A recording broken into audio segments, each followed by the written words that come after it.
Good evening, Philippines and the world. Today is Wednesday, June 29, 2022. Join us in the next hour as we deliver today's top stories around the Philippines and in other parts of the world. I am William Theo. We are also seen in 1,935 satellite monitoring centers nationwide and via live streaming worldwide through the UNTV News and Rescue social media accounts. First in the news, tomorrow at the National Museum, President-elect Ferdinand Bongbong Marcos Jr. will take his oath as the 17th President of the Philippines. To secure the historic event, all systems are also in place. But what should the public expect on the day of the inauguration? Lea Ilagan filed this report.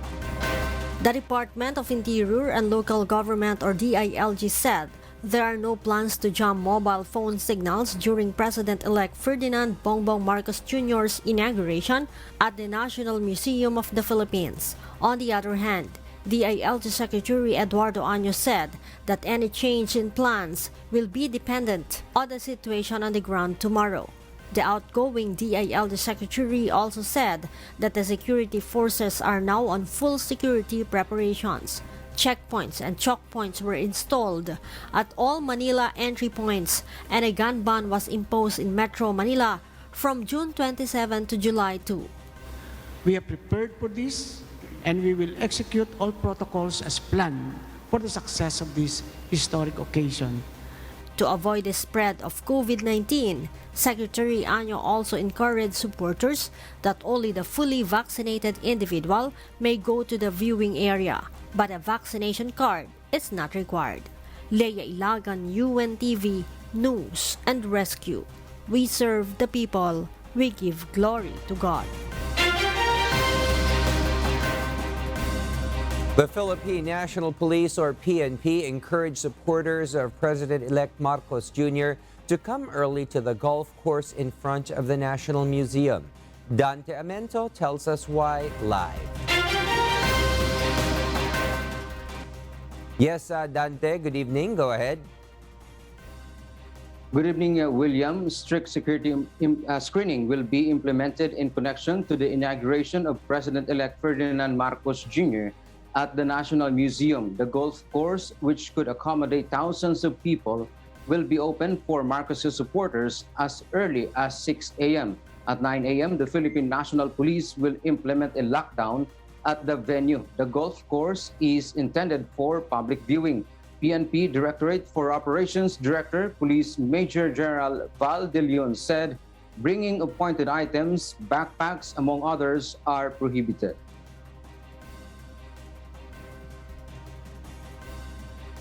Bawal po ang backpack, no? You will be made to surrender or confiscate items. Bawal din po yung mga pointed objects, no? As much as possible, you just bring water placed in a transparent container, a transparent bag at saka mga palit ng damit dahil baka umulan, mabasa kayo, pawisan. As much as possible, wag na rin kayo mag-attempt na magdala ng drone. Meanwhile, the National Museum is now ready for the historic event. A rehearsal for the national anthem and the military civic parade to the President-elect's inaugural address was conducted this morning. It's a very simple program. We're not adding too much elements to it. We're keeping it simple and traditional as the President requested himself. So we're sticking to that. If the rain falls during the event, there will be a plan B.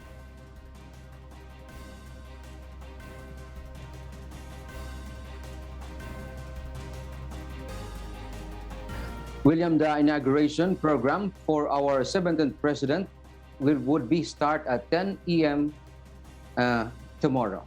And that's our latest live from Quezon City. Back to you, William. Yes, thank you, Dante Amento, reporting live from Quezon City. President-elect Ferdinand Bongbong Marcos Jr. has selected two personnel to lead the Commission on Audit and Government Service Insurance System, or GSIS. Nel Maribuhok will give us the details live. Yes, Nel, good evening. Go ahead. Good evening, Will. Press Secretary Trixie Cruz Angeles has announced today that President-elect Ferdinand Bongbong Marcos Jr. has selected Solicitor General Jose Calida to be the chairperson of the Commission on Audit. Calida is the Solgen under the Duterte administration. He was also an Undersecretary of Justice during the Arroyo administration from 2001 to 2004. Calida was named Executive Director of the Dangerous Drugs Board in 2004. The Marcos camp also confirmed Jose Arnulfo Wick Veloso's appointment as President and General Manager of the Government Service Insurance System, or GSIS. Veloso is the President and CEO of the Philippine National Bank, as well as the President of the Philippine Bankers Association. Marcos Jr. has not yet named the new secretaries of the Health, Energy, and Foreign Affairs Department. Angeles says it is still under thorough evaluation. Sinusuri pa po kasi nila, as you know, nagtalaga tayo ng applications process at saka mayroong proseso para sa pag-evaluate. Dahil nga, sinasabi nyo, mahalaga yung mga posisyon na ito, hindi pwedeng madaliin yung proseso. All nominated secretaries of Marcos Jr. are expected to take their oath of office in Malacañang Palace after the inauguration tomorrow. Back to you, Will. Yes, thank you, Nel Maribojoc, reporting live. President Rodrigo Duterte will leave Malacañang with high ratings of approval and trust. As a result, the palace believes the departing chief executive will be a force to reckon with in the future. Rosalie Cos will tell us why. Outgoing President Rodrigo Duterte received much higher approval ratings than his predecessors based on comparative performance ratings of Philippine presidents, according to Pulse Asia Research. President Joseph Estrada received performance ratings of 45% in the last month of his term.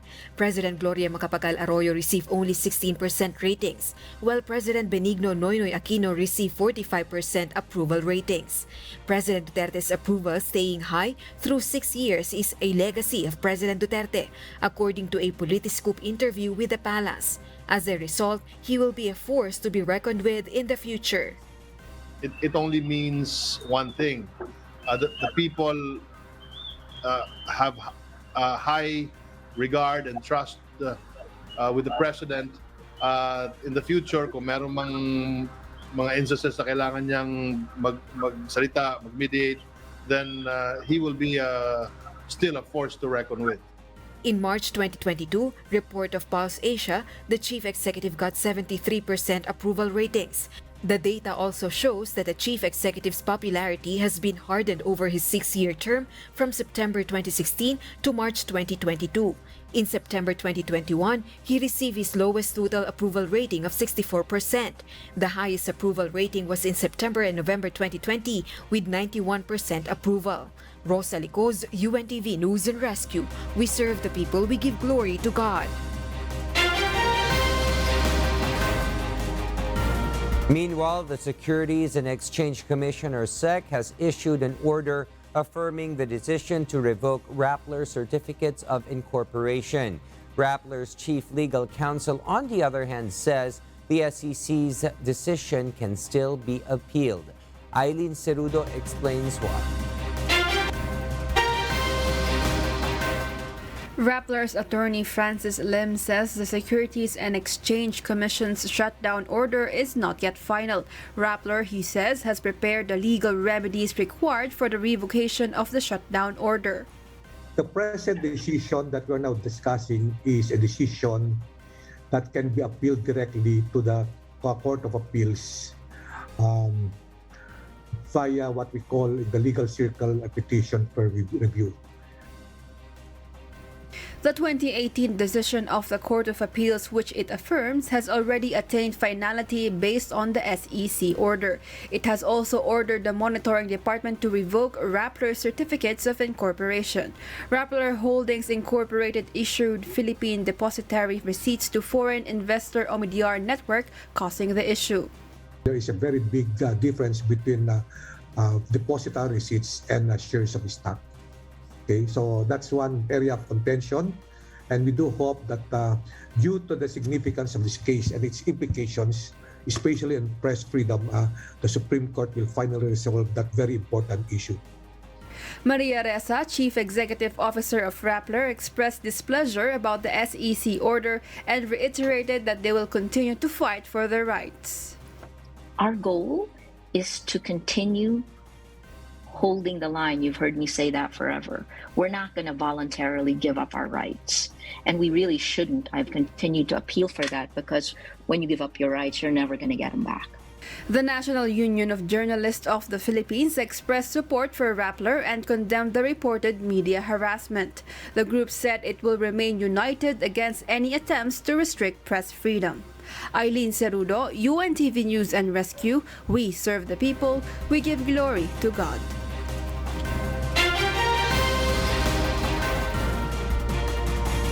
And for the news abroad, as a first step toward relaxing its COVID-19 border restrictions, China has reduced quarantine time for international arrivals. Jane Robles will tell us why live.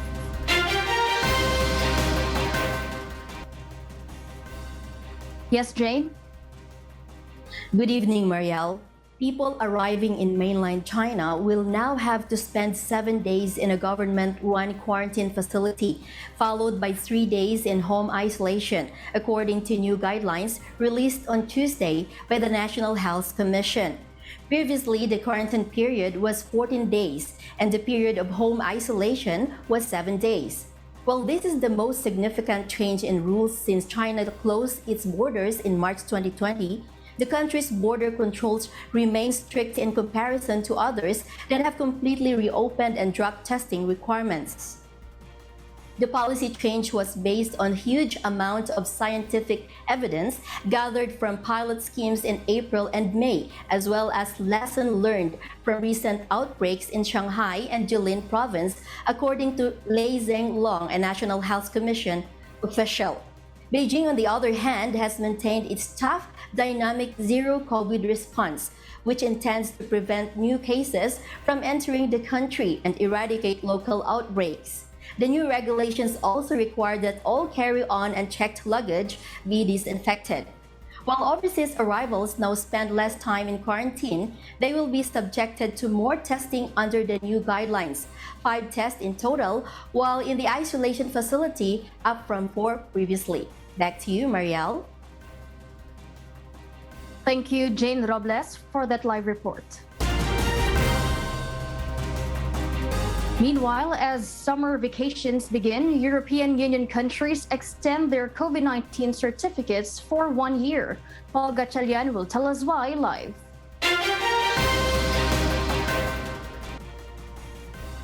Yes, Paul, go ahead.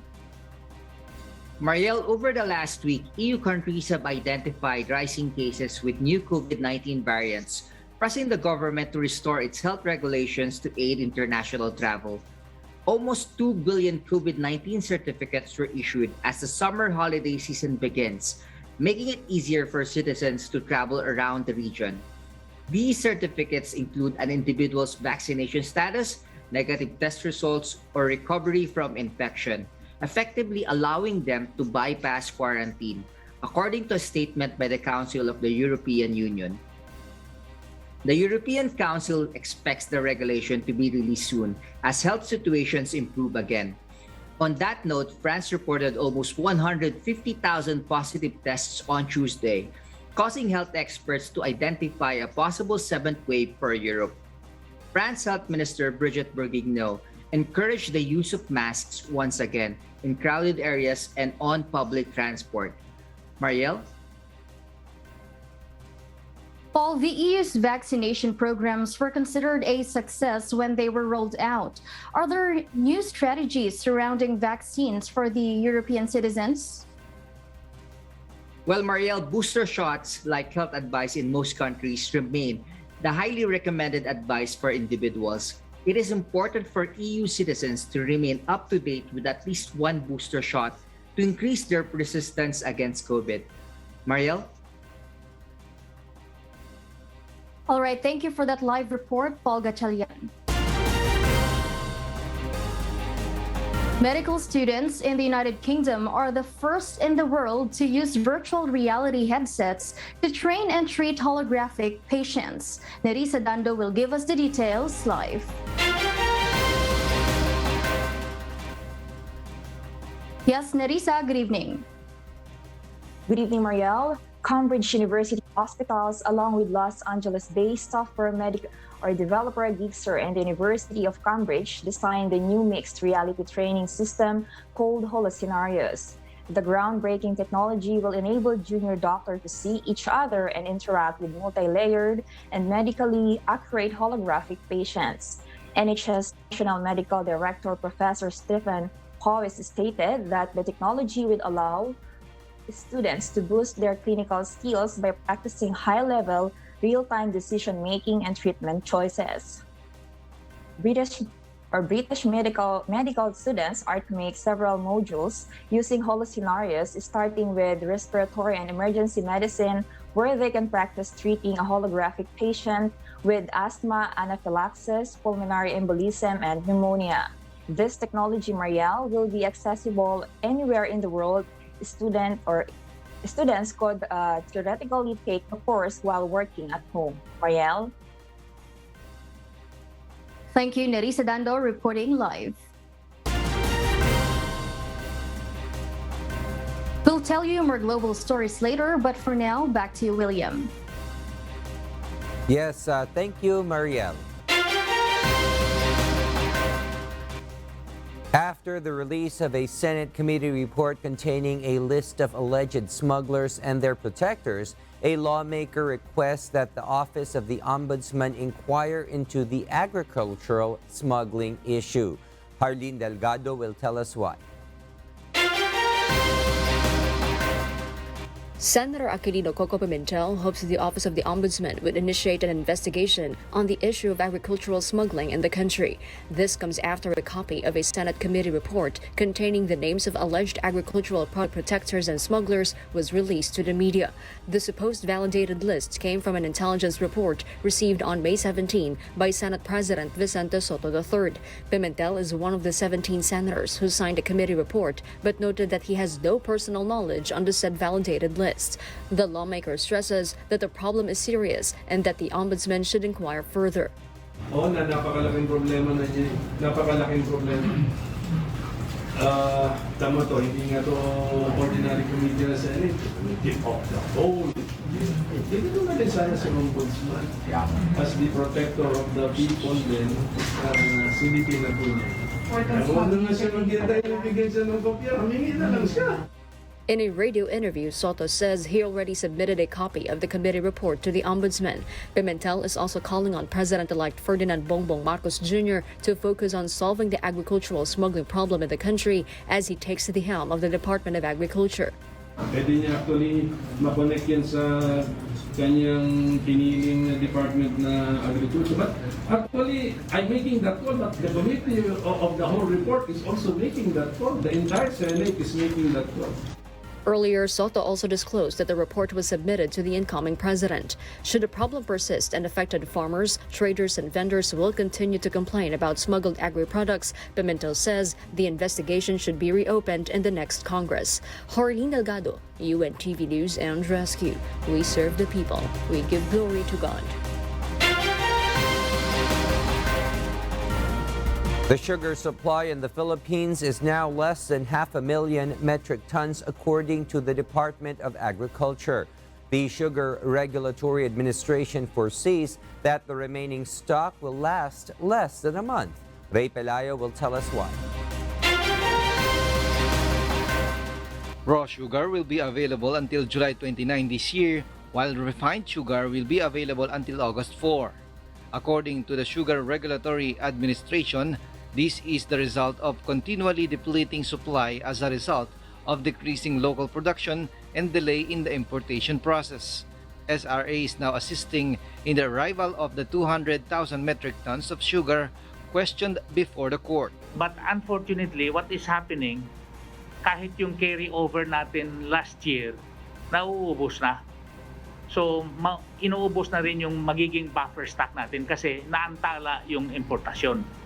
The Department of Agriculture estimates that more than 500,000 metric tons of raw and refined sugar will be required this year to fill the shortage.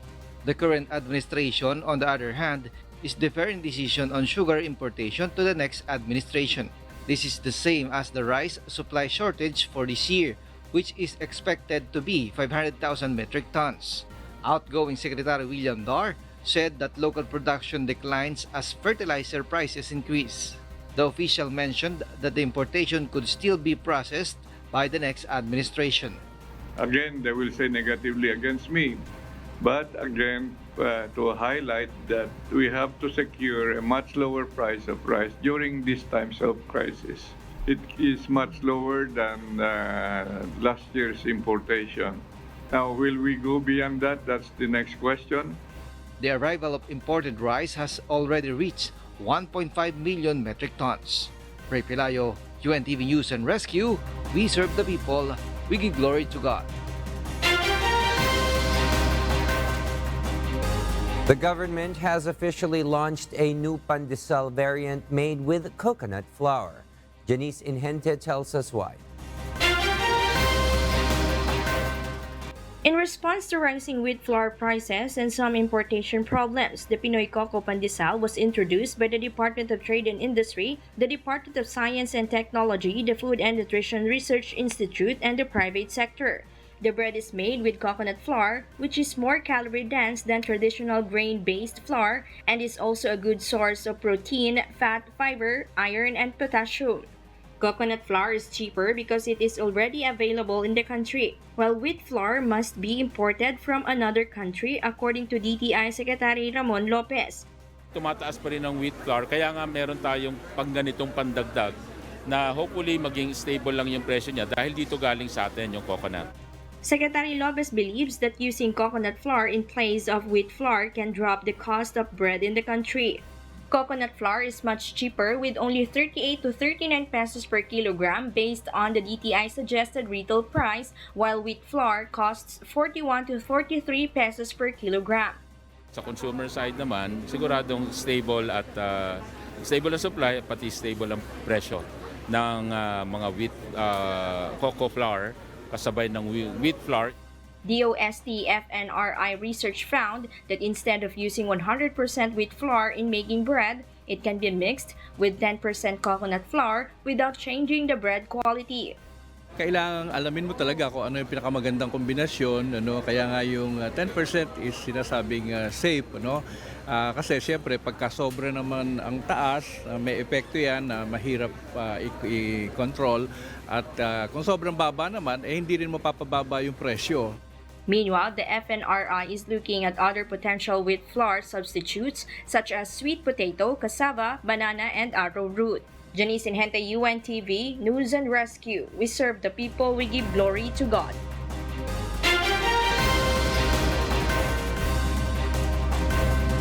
Turkey has removed its objection to Finland and Sweden joining NATO, paving the way for the expansion of the alliance. Miguel Moldez will tell us why. NATO ally Turkey has finally agreed to Sweden and Finland's bid to join the Western Alliance. This comes after the three nations agreed to protect each other's security and signed the joint pact to address Turkey's concerns. Initially, Turkey opposed the Nordic countries' bid to join. Sweden and Finland could not join NATO without the support of Turkey. The lifting of the veto means that Helsinki and Stockholm can now proceed with their application to join the military alliance. This is regarded as the biggest change in European security in decades, as the two long neutral Nordic countries seek the Western Alliance's protection. The breakthrough happened on Tuesday after several hours of talks and just before a NATO summit began in Madrid. Russia strongly opposes Sweden and Finland joining and has used NATO expansion as a pretext to attack Ukraine. Meanwhile, Turkish President Recep Tayyip Erdogan will meet US President Joe Biden on Wednesday on the sidelines of the gathering concentrated on responding to Russia's invasion of Ukraine. Miguel Moldez, UNTV News and Rescue. We serve the people, we give glory to God.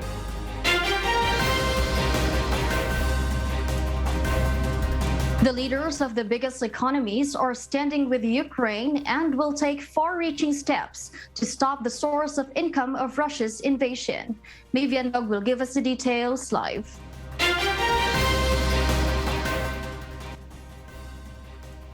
Yes, Maeve, please go ahead. Marielle, the group of 7 comprising of the United States of America, Germany, France, Italy, the United Kingdom, Canada, and Japan pledged through a video conference with Ukraine President Volodymyr Zelensky to support Ukraine for as long as it takes. Summit host German Chancellor Olaf Scholz stated that the G7 leaders will continue to drive the economic and political costs for Russian President Vladimir Putin. The leaders all agreed to ban imports of Russian gold and to speed up aid to countries suffering from food shortages caused by the blockade on Ukraine grain shipments.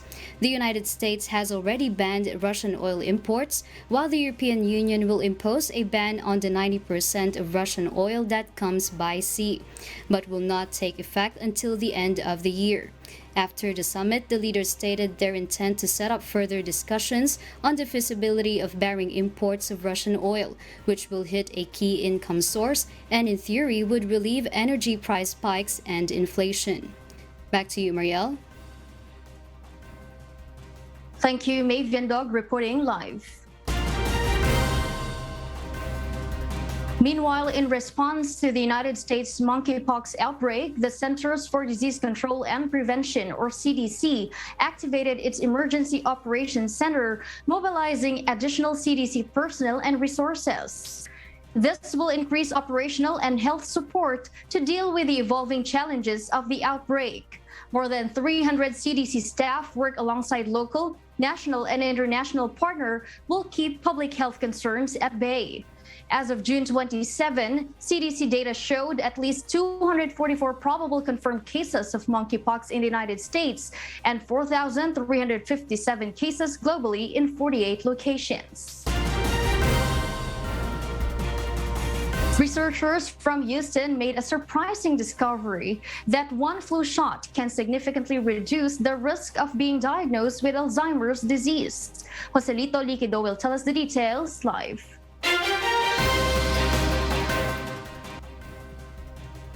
Yes, Joselito, good evening. Good evening, Marielle. In a peer-reviewed study in the Journal of Alzheimer's Disease, researchers at UT Health Houston have found that getting at least one flu shot makes it 40% less likely for people over the age of 65 to be diagnosed with Alzheimer's disease up to 4 years later. In a statement, Avram Bookbinder, first author of the research and recent UT Health Houston graduate, explained that the protective effect of the flu vaccine has increased with the number of years that the person received an annual flu vaccine. The study involved patients with and without at least one flu vaccination in a nationwide sample of U.S. adults aged 65 and up, which included 935,887 vaccinated and 935,887 non-vaccinated individuals. Bookbinder also added that future research should assess whether flu vaccination is also associated with the rate of symptom progression in patients who already have Alzheimer's dementia. Senior author and UT Health MD Paul Schultz said that the immune system is complex and some alterations may activate it in a way that make Alzheimer's disease worse. He also added that they still have more to learn about how the immune system worsens or improves outcomes in this disease. Marielle? Thank you, Joselito Liquido reporting live. And those are the reasons behind the news in other parts of the globe. I am Maria Latoza reporting live from Perth, Australia. Good evening. The Land Transportation Franchising and Regulatory Board approves the provisional jeepney fare hike nationwide with a minimum fare standing at 11 pesos. This will take effect in all regions starting July 1. Asher Kadapan Jr. tells us why live. Yes, Asher, go ahead. Good evening, Will. Several increases in fuel prices in recent months further strained the viability of public transport operators. Despite a 1 peso provisional fare increase approved in June 8, With this, among others, the Land Transportation Franchising and Regulatory Board approves an additional 1 peso fare adjustment. This is expected to further augment current fuel prices on the market sustainability for a period of time. Based on the resolution issued by the LTFRB, traditional public utility or PUJ nationwide are authorized to provisionally increase fare in the amount of 1 peso. This is from the provisionally authorized fare of 10 pesos for the first 4 kilometers with no increase applicable in succeeding kilometers. Thus, the provisional authorized fare for the traditional PUJs across all regions will be 11 pesos for the first 4 kilometers. The modern PUJs across the country are likewise authorized to provisionally increase fare in the amount of 1 peso. This is from the provisionally authorized fare of 12 pesos for the first 4 kilometers with no increase in succeeding kilometers. Hence, the provisional authorized fare for modern PUJs nationwide will be 13 pesos for the first 4 kilometers. Public commuters have different say about the fare increase. Okay naman po kasi mataas po yung gasolina, yung saka krudo. Okay lang naman po tumaas yung pamasahe. Pero pag mababa naman po yung kailangan babaan din po yung pamasahe. Pag mababa na po yung gasolina. Kasi kawawa din naman yung mga driver, mahihirap lang sila. Hindi katulad natin, may mga permanente tayong trabaho. Okay lang yan, ma'am. Okay lang po gawing 11 kasi kawawa naman po yung mga driver. Mahal po kasi yung gasolina. Hindi po kasi naghihirap na po ang mga tao ngayon Will the LTFRB will defer decision on the petition for permanent increase of 14 and 15 peso minimum fare in PUJs to the next administration? Will? Yes, thank you, Asher Kadapan Jr., reporting live from Quezon City. Our kasambahay, as the world faces these trying times amid the pandemic caused by coronavirus, we are inviting everyone to join the global prayer for humanity from Monday to Friday, 9:30 p.m. Philippine time through the social media accounts of Members Church of God International.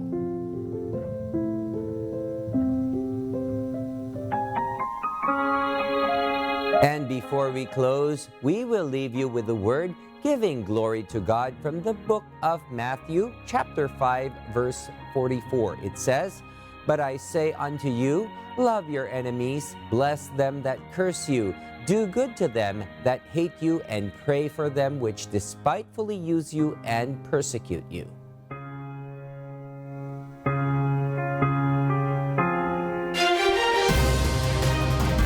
And those are the reasons behind the news, June 29, 2022. Reasons we deliver to you as they unfold. I am William Theo. Because we need to know, we will always ask why. We serve the people. We give glory to God.